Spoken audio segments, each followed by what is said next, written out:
सुनिए गुरां दा शब्द रूपी ज्ञान पन्ना 68 ते तीजे पातशाह जी फरमा रहे हैं, कहंदे सहजे नो सब लोचदी बिन गुर पाया न जाए। गुरु जी फरमाउंदे आ, कहंदे सहज अवस्था नू भाव सुख शांति नू सारे ही लोचदे आ, पर सहज अवस्था गुरां दे शब्द ज्ञान तो बगैर नहीं पाई जानी। फिर फरमाउंदे आ, कहंदे पढ़ पढ़ पंडित जोत की थके भेखी भरम भुलाए। जोत की भाव ज्योतिष विद्या पढ़ते पंडित थक गए, इन्हां दे कोल जांदे लोक थक गए। ਭੇਖਾਂ ਦੇ ਵਿੱਚ ਭਰਮਾਂ ਦੇ ਵਿੱਚ ਪੈ ਕੇ ਭਰਮ ਭੁਲੇਖਿਆਂ ਦੇ ਵਿੱਚ ਪੈ ਕੇ ਲੋਕੀ ਥੱਕ ਗਏ, ਪਰ ਆਤਮਿਕ ਟਿਕਾਉ ਨਹੀਂ ਹੁੰਦਾ, ਆਤਮਿਕ ਸ਼ਾਂਤੀ ਨਹੀਂ ਹੁੰਦੀ ਇਸ ਤਰ੍ਹਾਂ ਦੀਆਂ ਗੱਲਾਂ ਦੇ ਨਾਲ। ਆਤਮਿਕ ਸ਼ਾਂਤੀ, ਆਤਮਿਕ ਟਿਕਾਉ, ਸਹਿਜ ਅਵਸਥਾ ਗੁਰਾਂ ਦੇ ਗਿਆਨ ਦੇ ਨਾਲ ਪਾਈ ਜਾਣੀ ਆ। ਇਹ ਗੁਰੂ ਸਾਹਿਬਾਨ ਸਮਝਾਉਂਦੇ ਆ। ਫਿਰ ਫਰਮਾਉਂਦੇ ਆ ਪੰਨਾ 600 ਤੇ, ਕਹਿੰਦੇ इस देही अंदर पंज चोर वस है, काम क्रोध लोभ मोह हंकारा। अमृत लूट है मन मुख नहीं बूझ है, कोई ना सुने पुकारा। अंधा जगत अंध वरतारा, बाज गुरु गुबारा। गुरु जी समझा रहे हैं कि इस शरीर दे अंदर पंज चोर वसते आ, काम क्रोध लोभ मोह हंकार। काम भाव कामना करनी पदार्थां दी, मेरे को आ भी होवे ये भी होवे, जे है नहीं तो क्रोध करना, लोभ करना, मोह करना इन्हां दा, जे किसी कोल ज्यादा उन्हें हंकार करना। ये विकारी ख्याल, ये विकार साडे आत्मिक सुख दे अमृत नूं लुटदे आ। अमृत लुट है मन मुख नहीं बूझ है, मन मुखता दे नाल असीं नहीं समझदे। ये ख्याल साडे आत्मिक सुख दे अमृत नूं लुटदे आ। ਜਦੋਂ ਇਹ ਸਾਨੂੰ ਦੁਖੀ ਕਰਦੇ ਆ ਵਿਕਾਰ, ਇਸ ਤਰ੍ਹਾਂ ਦੇ ਦੁੱਖ ਦੀ, ਇਹਨਾਂ ਦਾ ਦੁਖੀ ਕੀਤੇ ਹੋਏ ਇਨਸਾਨ ਦੀ ਪੁਕਾਰ ਕੌਣ ਸੁਣੂਗਾ? ਅੰਮ੍ਰਿਤ ਲੁੱਟ ਹੈ ਮਨ ਮੁਖ ਨਹੀਂ ਬੂਝੇ, ਕੋਈ ਨਾ ਸੁਣੇ ਪੁਕਾਰ। ਅੰਧਾ ਜਗਤ ਅੰਧ ਵਰਤਾਰਾ, ਬਾਜ ਗੁਰੂ ਗੁਬਾਰਾ। ਗੁਰਾਂ ਦੇ ਗਿਆਨ ਤੋਂ ਬਗੈਰ ਜਗਤ ਦੇ ਵਿੱਚ ਅਗਿਆਨਤਾ ਦਾ ਹਨੇਰਾ ਵਰਤ ਰਿਹਾ। ਇਸ ਤਰ੍ਹਾਂ ਦੇ ਵਿਕਾਰਾਂ ਦੇ ਪ੍ਰਭਾਵ ਵਿੱਚ ਆ ਕੇ ਲੋਕੀ ਅਗਿਆਨਤਾ ਦਾ ਹਨੇਰਾ ਕਰ ਲੈਂਦੇ ਆਪਣੇ ਅੰਦਰ, ਜਿਸ ਕਰਕੇ ਫਿਰ ਵਹਿਮਾਂ ਭਰਮਾਂ ਦੇ ਵਿੱਚ ਪੈ ਰਹਿੰਦੇ ਆ। ਸ਼ਬਦਾਂ ਦੀ ਵਿਚਾਰ ਨਹੀਂ ਕਰਦੇ, ਸ਼ਬਦਾਂ ਨੂੰ ਸਮਝਦੇ ਨਹੀਂ ਇਸ ਤਰ੍ਹਾਂ ਦੇ ਜੋ ਗਿਆਨ ਗੁਰੂ ਸਾਹਿਬਾਨਾਂ ਨੇ ਲਿਖਿਆ। ਫਿਰ ਫਰਮਾਉਂਦੇ ਆ ਪੰਨਾ 1092 ਤੇ ਤੀਜੇ ਪਾਤਸ਼ਾਹ ਜੀ ਸ਼ਬਦ ਰੂਪੀ ਤੁਕਾਂਤ ਆ ਜਾਂਦੇ, ਕਹਿੰਦੇ ਦੇਹੀ ਨੂੰ ਸ਼ਬਦ ਸ਼ਿੰਗਾਰ ਹੈ, ਜਿਤ ਸਦਾ ਸਦਾ ਸੁਖ ਹੋਏ। ਇਸ ਸਰੀਰ ਨੂੰ, इस देही नूं शब्द ज्ञान का शिंगार करिए, अपने आत्मिक जीवन नूं प्रफुल्लित रखिए गुरां दे ज्ञान दे नाल। फिर चौथे पातशाह जी पन्ना 1178 ते फरमाउंदे आ, कहंदे पंज चोर मिल लागे नगरिया, राम नाम धन हिरिया। गुरमत खोज परे तब पकरे, धन साबत रास उभरिया। पखंड भरम उपाब कर थाके, रिद अंतर माया माया। चौथे पातशाह जी समझा रहे आ अपने आप के उदाहरण दे के सानू कि ये पंज चोर काम क्रोध लोभ मोह हंकार इस शरीर रूपी नागर नूं लगे हुए आ। ये विकारी ख्याल राम नाम धन हिरिया, हिरिया हुंदा चुरा लेना। ये विकारी ख्याल एक मन एक चित होके परमात्मा दी प्रेम भगती नहीं करन दिंदे। फिर फरमाउंदे गुरमत खोज, गुरां दी मत लैके जद गुरमुत खोज परे तब पकरे। गुरां दी मत लैके जद इन्हां ते काबू पा लिया, इन्हां दा पता लग गया, जद इन्हां दा पता लग गया, जहन दियां सोचां विचों इन्हां नूं कढता, गुरमुत खोज परे तब पकरे, धन साबत रास उभरिया। फिर अपने आत्मिक जीवन दी पूंजी नूं बचाया, फिर आत्मिक जीवन प्रफुल्लित रखिया जदों इन्हां नूं जहन दियां सोचां दे विचों कढता। नहीं तो पखंड भरम उपाब कर थक, इस तरह के पाव करते करते तो थक गए सी। अपने आप के उदाहरण दे के सानू समझाउंदे आ, पखंड भरम उपाब कर थके, दंतर माया माया। माया दी झमेले, हिरदे दे अंदर माया दी झमेले, जहन दियां सोचां दे अंदर माया दी झमेले। हुण सोचीए कि असीं पखंड भरम करते हैं जां असीं ज्ञान समझते हैं। फिर पंजवें पातशाह जी फरमाउंदे आ पन्ना 897 ते, कहंदे गुर के चरण कमल मन वसे, महाविकार तन ते सब नसे।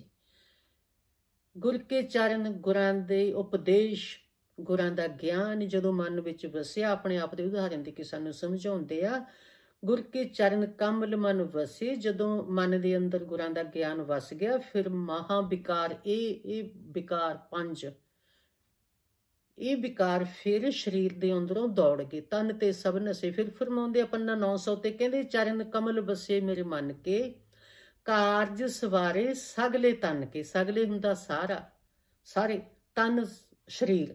ਜਦੋਂ ਇਹ ਵਿਕਾਰੀ, ਜਦੋਂ ਗੁਰਾਂ ਦਾ ਗਿਆਨ ਚਰਨ ਕਮਲ ਮਨ ਦੇ ਅੰਦਰ ਵਸਿਆ, ਆਪਣੇ ਆਪ ਦੇ ਉਦਾਹਰਨ ਦੇ ਕੇ ਸਮਝਾਉਂਦੇ ਆ ਸਾਨੂੰ ਕਿ ਜਦੋਂ ਇਸ ਤਰ੍ਹਾਂ ਦਾ ਗਿਆਨ ਮਨ ਦੇ ਅੰਦਰ ਵਸ ਗਿਆ, ਇਸ ਤਰ੍ਹਾਂ ਦੇ ਵਿਕਾਰੀ ਖਿਆਲ ਜਹਿਨ ਦੀਆਂ ਸੋਚਾਂ ਤੋਂ ਦੂਰ ਹੋ ਗਏ, ਆਪਦੇ ਤਨ ਦੇ, ਆਪਦੇ ਸਰੀਰ ਦੇ ਕਾਰਜ ਸਵਾਰ ਲਏ। ਸਰੀਰ ਦਾ ਕਾਰਜ ਕੀ? ਆਤਮਿਕ ਜੀਵਨ ਨੂੰ ਪ੍ਰਫੁੱਲਤ ਰੱਖਣਾ, ਪ੍ਰਫੁੱਲਤ ਰੱਖਣਾ। ਇਹ ਪੰਜਵੀਂ ਪਾਤਸ਼ਾਹ ਜੀ ਸਮਝਾਉਂਦੇ ਆ। ਫਿਰ ਸਮਝਾਉਂਦੇ ਨੇ ਪੰਜਵੀਂ ਪਾਤਸ਼ਾਹ ਜੀ ਪੰਨਾ 50 ਤੇ, ਕਹਿੰਦੇ ਮੇਰੇ ਮਨ ਸਤਿਗੁਰ ਕੀ ਸੇਵਾ ਲਾਗ। ਆਪਣੇ ਆਪ ਤੇ ਉਦਾਹਰਨ ਦੇ ਕੇ ਸਮਝਾਉਂਦੇ ਆ ਸਾਨੂੰ, ਸਤਿਗੁਰਾਂ ਦੀ ਸੇਵਾ ਕੀ ਆ? ਮੇਰੇ ਮਨ ਸਤਿਗੁਰ ਕੀ ਸੇਵਾ ਲਾਗ। ਸਤਿਗੁਰਾਂ ਦੀ ਸੇਵਾ, ਉਹਨਾਂ ਦੇ ਗੁਰ ਕੀ ਸੇਵਾ ਸ਼ਬਦ ਵਿਚਾਰ, ਉਹਨਾਂ ਦੇ ਗਿਆਨ ਨੂੰ ਵਿਚਾਰਨਾ, ਫਿਰ ਗਿਆਨ ਦੇ ਲੜ ਲੱਗਣਾ। ਮੇਰੇ ਮਨ ਸਤਿਗੁਰ ਕੀ ਸੇਵਾ ਲਾਗ, ਜੋ ਦਿਸੇ ਸੋ ਵਿਣਸਣਾ, ਮਨ ਕੀ ਮਤ ਤਿਆਗ। ਜੋ ਇਹ ਸਰੀਰ ਸਾਨੂੰ ਦਿਸਦਾ, ਇਹਨੇ ਇੱਕ ਦਿਨ ਨਾਸ ਹੋਣਾ। ਮਨ ਦੀ ਮੱਤ ਦੇ ਨਾਲ ਅਸੀਂ ਸਰੀਰ ਨੂੰ ਸ਼ਿੰਗਾਰਨ ਤੇ ਲੱਗੇ ਰਹਿੰਦੇ ਹਾਂ, ਆਤਮਿਕ ਜੀਵਨ ਦਾ ਖਿਆਲ ਨਹੀਂ ਰੱਖਦੇ। ਜੋ ਦਿਸੇ ਸੋ ਵਿਣਸਣਾ, ਇਹਨੇ ਤਾਂ ਨਾਸ ਹੋ ਜਾਣਾ ਇੱਕ ਦਿਨ। ਮਨ ਦੀ ਮੱਤ ਨਾਲ ਅਸੀਂ ਇਹਦੇ ਪਿੱਛੇ ਲੱਗੇ ਰਹਿੰਦੇ। ਮਨ ਦੀ ਮੱਤ ਨੂੰ ਛੱਡ ਦਿਓ। ਗੁਰੂ ਸਾਹਿਬਾਨ ਕਹਿੰਦੇ ਮਨ ਕੀ ਮੱਤ ਤਿਆਗ। ਮਨ ਦੀ ਮੱਤ ਛੱਡ ਕੇ ਗੁਰਾਂ ਦੇ ਸ਼ਬਦਾਂ ਨੂੰ ਵਿਚਾਰੀਏ। ਗੁਰੂ ਸਾਹਿਬਾਨ ਸਾਨੂੰ ਸਦੀਆਂ ਪਹਿਲਾਂ ਸਮਝਾ ਰਿਹਾ, ਜਿਸ ਤਰ੍ਹਾਂ ਦੇਹੀ ਨੂੰ ਸ਼ਬਦ ਸ਼ਿੰਗਾਰ ਹੈ ਜਿਤ ਸਦਾ ਸਦਾ ਸੁਖ ਹੋਵੇ, ਇਸ ਦੇਹੀ ਨੂੰ, ਇਸ ਸਰੀਰ ਨੂੰ ਸ਼ਬਦਾਂ ਦਾ ਸ਼ਿੰਗਾਰ ਕਰੀਏ। ਗਿਆਨ, ਆਤਮਿਕ ਜੀਵਨ ਪ੍ਰਫੁੱਲਤ ਰੱਖੀਏ। ਜਿਸ ਤਰ੍ਹਾਂ ਅਗਰ ਆਪਣੀ ਰਸੋਈ ਦੇ ਵਿੱਚ ਕਿਸੇ ਬਰਤਨ ਦੇ ਵਿੱਚ ਕੋਈ ਖਾਣ ਵਾਲੀ ਵਸਤੂ ਖਰਾਬ ਹੋ ਜਾਵੇ, ਉਹਦੇ ਵਿੱਚੋਂ ਸੜੀ ਬੁਸੀ ਮੁਸ਼ਕ ਆਉਣ ਲੱਗ ਜੇ, ਆਪਾਂ ਉਹਨੂੰ ਪਹਿਲਾਂ ਬਰਤਨ ਦੇ ਵਿੱਚੋਂ ਕੱਢ ਕੇ ਸੁੱਟਾਂਗੇ, ਫਿਰ ਆਪਾਂ ਹੋਰ ਵਸਤੂ ਖਾਣ ਵਾਲੀ ਉਹਦੇ ਵਿੱਚ ਪਾਵਾਂਗੇ, ਜਾਂ ਉਸੇ ਤਰ੍ਹਾਂ ਪਾ ਦਾਂਗੇ ਵਿੱਚ। ਉਸੇ ਤਰ੍ਹਾਂ ਪਾ ਸਕਦੇ ਨੇ, ਪਹਿਲਾਂ ਉਹਨੂੰ ਕੱਢਾਂਗੇ ਵਿੱਚੋਂ। ਇਸੇ ਤਰ੍ਹਾਂ ਸਾਨੂੰ ਆਪਦੇ ਅੰਦਰੋਂ ਗੁਰੂ ਸਾਹਿਬਾਨ ਸਮਝਾਉਂਦੇ ਆ, ਇਹ ਵਿਕਾਰੀ ਖਿਆਲ ਆਪਦੇ ਜ਼ਹਿਨ ਦੀਆਂ ਸੋਚਾਂ ਚੋਂ ਕੱਢਣੇ ਚਾਹੀਦੇ ਆ। ਜਦੋਂ ਵਿਕਾਰ ਖਤਮ ਕਰਤੇ, ਫਿਰ ਸਾਡੀ ਪ੍ਰਮਾਤਮਾ ਨਾਲ ਲਿਵ ਲੱਗੂਗੀ। ਫਿਰ ਇੱਕ ਮਨ ਇੱਕ ਚਿੱਤ ਹੋ ਕੇ ਪ੍ਰਮਾਤਮਾ ਦੀ ਪ੍ਰੇਮ ਭਗਤੀ ਫਿਰ ਕੀਤੀ ਸਫਲੀ ਆ। ਆਹ ਵਿਕਾਰੀ ਖਿਆਲ ਸਾਡੇ ਜ਼ਹਿਨ ਦੀਆਂ ਸੋਚਾਂ ਤੇ ਟਿਕੇ ਰਹਿਣ। ਕਿਸੇ ਦਾ ਮਾੜਾ ਸੋਚੀ ਜਾਈਏ, ਕਿਸੇ ਬਾਰੇ ਸੋਚੀ ਜਾਈਏ, ਉੱਤੋਂ ਦੀ ਮੂੰਹ ਨਾਲ ਉੱਤੋਂ ਪਾਠ ਕਰੀ ਜਾਈਏ, ਕੁਛ ਵੀ ਕਰੀ ਜਾਈਏ, ਉਹ ਕਿਸੇ ਬੇਅਰਥ ਆ, ਸਭ ਬੇਅਰਥ ਆ। ਫਿਰ ਫਰਮਾਉਂਦੇ ਆ ਪੰਨਾ 51 ਤੇ ਪੰਜਵੀਂ ਪਾਤਸ਼ਾਹ ਜੀ ਕਹਿੰਦੇ, ਛੋੜ ਸਗਲ ਸਿਆਣਪਾਂ ਸਾਚ ਸ਼ਬਦ ਲਿਵ ਲਾਈ। ਆਪਦੇ ਮਨ ਦੀਆਂ ਸਿਆਣਪਾਂ ਪਖੰਡੀ ਇਹ ਛੱਡ ਦੋ। ਇਹ ਛੱਡ ਕੇ ਸ਼ਬਦ ਗਿਆਨ ਪਾ ਕੇ ਇਕਾਂਗਰ ਚਿੱਤ ਹੋ ਕੇ, ਇੱਕ ਮਨ ਇੱਕ ਚਿੱਤ ਹੋ ਕੇ ਪ੍ਰਭੂ ਦੀ ਪ੍ਰੇਮ ਭਗਤੀ ਕਰੋ। ਜੇ ਤੁਹਾਡਾ ਮਨ ਕਿਤੇ ਹੋਰ, ਚਿੱਤ ਤੁਹਾਡਾ ਕਰਦਾ ਬਾਣੀ ਪੜ੍ਹਨ ਨੂੰ, ਪਾਠ ਕਰਨ ਨੂੰ, ਮਨ ਕਿਤੇ ਹੋਰ ਦੌੜਿਆ ਫਿਰਦਾ, ਉਹਦਾ ਕੋਈ ਫਾਇਦਾ ਨਹੀਂ। ਇਕਾਂਗਰ ਚਿੱਤ ਹੋ ਕੇ ਇੱਕ ਮਨ ਇੱਕ ਚਿੱਤ ਕਰਕੇ ਉਸ ਮਾਲਿਕ ਦੀ ਪ੍ਰੇਮ ਭਗਤੀ ਕਰੀਏ, ਕੋਈ ਪਖੰਡ ਨਾ ਕਰੀਏ। ਅਸੀਂ ਗੁਰਾਂ ਦੇ ਗਿਆਨ ਨੂੰ ਪੂਜਣਾ ਸ਼ੁਰੂ ਕਰ ਲਿਆ। ਜਦੋਂ ਕਿ ਸਮਝਣਾ ਸੀ ਗਿਆਨ, ਅਸੀਂ ਉਸ ਨੂੰ ਪੂਜਣ ਲੱਗ ਗਏ। ਦੇਖੋ ਨਾ, ਕਹਿੰਦੇ ਪਖੰਡ ਭਰਮ ਉਪਾਪ, ਇਹ ਸਾਨੂੰ ਸਮਝਾਉਂਦੇ ਆ। ਪਖੰਡ ਭਰਮ ਉਪਾਪ ਕਰ ਥਾਕੇ ਰਿਦੰਤਰ ਮਾਇਆ ਮਾਇਆ। ਆਪਾਂ ਕੀ ਕਰਦੇ ਹਾਂ? ਹੁਣ ਸੋਚੀਏ, ਪਖੰਡ ਕਰਦੇ ਹਾਂ, ਪਖੰਡੀ ਉਪਾਉ ਕਰਦੇ ਹਾਂ, ਜਾਂ ਅਸੀਂ ਗਿਆਨ ਸਮਝਦੇ ਹਾਂ? ਜਦ ਅਸੀਂ ਘਰੇ ਪਾਠ ਕਰਾਉਂਦੇ ਹਾਂ, ਅਸੀਂ ਅਖੰਡ ਪਾਠ ਕਰਾਉਂਦੇ ਹਾਂ, ਆਪਾਂ ਪਖੰਡ ਨਹੀਂ ਕਰਦੇ, ਬਹੁਤ ਪਖੰਡ ਕਰਦੇ ਹਾਂ। ਕਰਮਕਾਂਡੀ ਰਸਮ ਕਰਦੇ ਹਾਂ। ਘੜੇ 'ਚ ਪਾਣੀ ਪਾ ਲਓ, ਥਾਲੀ 'ਚ ਨਾਰੀਅਲ ਰੱਖ ਲਓ, ਮਿਸ਼ਰੀ ਰੱਖ ਲਓ, ਆਹ ਰੱਖ ਲਓ, ਇਹ ਰੱਖ ਲਓ। ਉਹ ਚੀਜ਼ਾਂ ਤੋਂ ਤਾਂ ਗੁਰੂ ਸਾਹਿਬਾਨ ਰੋਕ ਰਹੇ ਆ। ਆਪਾਂ ਪਖੰਡ ਕਰਦੇ ਹਾਂ, ਗਿਆਨ ਆਪਾਂ ਸਮਝਦੇ ਨਹੀਂ। ਕਦੇ ਸੁਣਿਆ ਕਿਸੇ ਤੋਂ ਵੀ ਕੋਈ ਕਹੇ ਮੈਂ 10 ਸ਼ਬਦ ਸਮਝੇ ਆ, ਮੈਂ 20 ਸ਼ਬਦ ਸਮਝੇ ਆ, ਜਾਂ ਮੈਂ ਸਮਝਣੇ ਆ। ਆਹ ਕੱਪੜੇ ਪਾ ਲਏ, ਕੱਲ੍ਹ ਨੂੰ ਕਿਹੜੇ ਪਾਉਣੇ ਆ, ਸੂਟ ਪਾ ਲਿਆ, ਹੱਦ ਹੋ ਗਈ। ਆਪਾਂ ਗੁਰਾਂ ਦੀ ਬੇਇੱਜ਼ਤੀ ਕਰ ਰਹੇ ਹਾਂ। ਸਤਿਕਾਰ ਨਹੀਂ ਕਰ ਰਹੇ, 100% ਉਲੰਘਣਾ ਕਰ ਰਹੇ ਹਾਂ। ਬੜਾ ਦੁੱਖ ਹੁੰਦਾ। ਅਸੀਂ ਲੋਕਾਂ ਦੀਆਂ ਵਿੜਕਾਂ ਲਈ ਜਾਣੀਆਂ, ਉਹਦੇ ਕੀ ਹੋ ਗਿਆ, ਇਹਦੇ ਕੀ ਹੋ ਗਿਆ, ਆਪਾਂ ਕੀ ਲੈਣਾ। ਇਹ ਜਾਣਦੇ ਨਹੀਂ ਵੀ ਇੱਥੋਂ ਇੱਕ ਦਿਨ ਜਾਣਾ, ਸਭ ਕੁਝ ਛੱਡ ਕੇ ਜਾਣਾ।